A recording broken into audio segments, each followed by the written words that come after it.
We're talking about music. We're making it easy. This is music made easy. Hello, my name is Ryan Kazda. And my name is Atharva Iyer. And this is Music Made Easy. What are we discussing today, Atharva? Today's episode is going to be a continuation of those weird scales that we discussed on Monday. It's going to be pentatonic, whole tone, and blues scales for today. Yeah, and you'll notice a lot of these scales that we're talking about do not have the normal 8 notes we're used to in our major and minor scales. In fact, we're going to start with the pentatonic scale, penta meaning 5, and Atharva's going to cover that one. Yeah, perfectly explained as Ryan said right there. Penta meaning 5 and then tonic meaning tone. So there's 5 tones in the scale, 6 if you include the root again at the top. But we're going to run through the patterns, and most of these scales sound like what they are. So the pentatonic scale, as we explained, 5 tones. So we're going to use the example of C major to start off. So we're starting with C, and going on from there, the pattern is 1, and this is in reference to the major scale, of course. So 1, 2, 3, 5, 6, and then back to 1. So the 1, 2, 3, 5, 6 are your 5 notes that are found in the pentatonic scale. That is the C major pentatonic scale. Exactly, and I like how Atharva said C major pentatonic, because you'll notice there's actually 2 types of pentatonic scales. There's the major pentatonic scale and the minor pentatonic scale. So I'm going to discuss the minor pentatonic scale. If you remember, we talked about relative and parallel when we were discussing minor and major. Right now I'm going to go from the relative minor of C major. So stick with me here. We should arrive at A minor. So remember, it's down 1, 2, 3 half steps. That's how you get from C to A. So when we have A minor, we're dealing with now the A minor scale, and it's a different set of numbers to create this pentatonic scale. There's still 5 notes because it's a pentatonic scale. However, it's a different set of numbers. We're dealing with the 1 of the minor, the 3 of the minor scale, the 4, and then the 5. And the 7. Sorry about that. I was going to say, it didn't quite sound right. Yeah. So we have the 1, 3, 4, 5, and 7. As Atharva mentioned, you can add that top note, so it resolves on the kind of root of that scale. So those 5 notes would be A, C, D, E, and G, which creates your minor pentatonic sound. Exactly, and in reference to the C major scale, you can use the same, because they're the same notes. Obviously, as we kind of discussed and went through, it's just that the numbers are different. So if you're going to think about this from a C major perspective, think of the numbers as 6, 1, 2, 3, 5, and then back to 6. Just another way of thinking about it. And Atharva, did you just play C, D, E, G, and A? Yep, they're the exact same notes. And since they're the exact same notes, what's kind of the difference? Wow. Well, the tonality is the difference. So you have C, D, E, G, A, C versus A, C, D, E, G, A. There's a different tonality. One sounds more minor, obviously, than the other, because one's minor, one's major. And it also has a different key center and can be used in various contexts. Yeah, exactly. And the big kind of takeaway with these minor pentatonic scales and major pentatonic scales is that the relative of major and minor has the same notes involved. And what I mean by that is C major pentatonic, when you take the relative minor, has the same exact notes. And that will happen for any note you choose, any key you choose. The relative minor of the major will always have the same notes in the pentatonic scale. Now, moving away from pentatonic scales and onto whole tone scales. And as I said previously, all these scales sound exactly like what they are. So when we talk about whole tone scales, it's about the tones being in whole steps. So Ryan, remember how we had in major scales? What was our whole half step pattern there? Well, our whole half step pattern was whole, whole, half, whole, whole, whole, half. So with that, it creates our major scale. That kind of formula we can memorize, and boom, we're good for any major scale.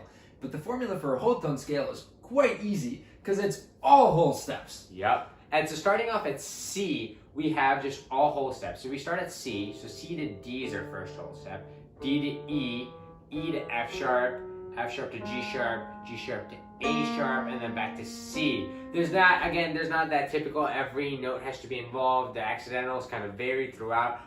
That's just because it's one of those unique scales in different scales. Exactly, and since it's a whole tone scale, the way it's kind of set up, very similar to how the diminished scales only had a couple different types because then it would repeat again. With the whole tone, if we were to continue that on, let's say, the note of D, we would actually play the same exact notes that Atharva just played, just starting a step higher. So then we play D, E, F sharp, G sharp, A sharp, C, D. Notice we're just starting and ending on D rather than C, but we're playing all of the same notes, which means there's actually another type of whole tone scale that's really the only two. And then the second one is going to be starting on C sharp or D flat. So C sharp or D flat to E flat to F, G, A, B, and then that's C sharp or D flat. So this cluster of just white natural notes, and then the two black accidentals, and then one at the end is another way you can think of it. It's easier for you to group in your mind like that. And so those are both the whole tone scales. Now, our final scale that we're going to talk about today is the blues scale. Yeah, so the blues scale. The blues is a really cool concept in music and can kind of cover a lot of different areas. Today we're going to focus on it being a scale. You'll catch us later in the series talking about being a form. It can also be kind of a feeling, and you'll notice when we go through, there's specific bluesy notes that create this bluesy feeling. It's hard to describe, but it's as kind of a sound thing that when you hear it, you're like, ah, yeah, it sounds bluesy.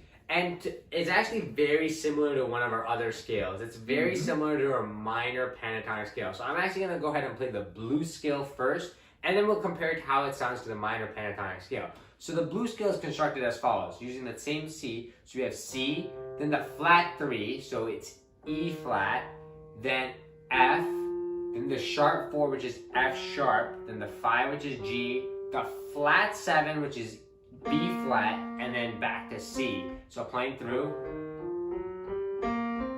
that would be our blues scale going up. Yeah, and the blues scale is cool. You know, it can be used a lot in improvisation, in jazz, or really any genre where the blues scale is a great way to kind of get those bluesy notes. When we say bluesy notes, we notice the notes that are modified or altered a bit.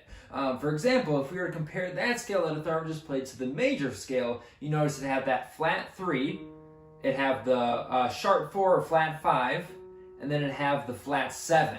Notice each of those had a flat or a sharp that modified that note to kind of get a lower or raised note that makes it sound a little bluesier when played with the rest of the notes. And when we're compared to the minor pentatonic scale, if you remember our numbers for the minor pentatonic scale, let's take this as C minor. So C minor is...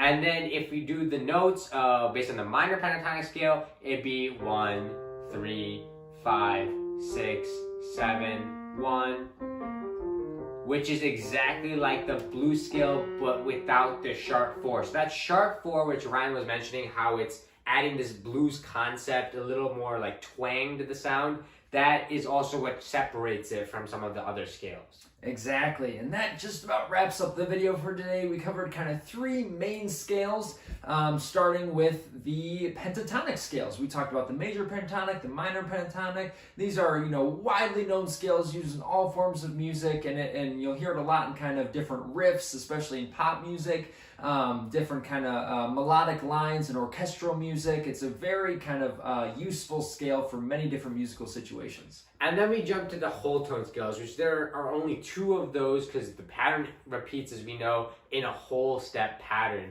So we covered how that looks like and how that sounds, both for the C and then the C sharp or D flat, whichever way you look at it. And then we finished up the video by talking about the blues scale and its relativity to the minor pentatonic scale and how it also incorporates these unique bluesy sounds to kind of separate it from the rest, and how it's later on used in maybe the blues form or, you know, the blues genre itself. Yeah, and it's very important when you're kind of learning these scales, practicing these scales, that you focus on the interval between the notes and talk about the numbers, for example, like the minor pentatonic, knowing that it's the 1, the 3, the 4, knowing all of those numbers that actually make up the scale will help you take into other keys and transfer it to different musical situations. As usual, guys, if you have any questions, please leave them down in the comment section below. Please like and subscribe. Thank you guys so much. Awesome. Thanks. Have a great day. Bye, guys. We're talking about music.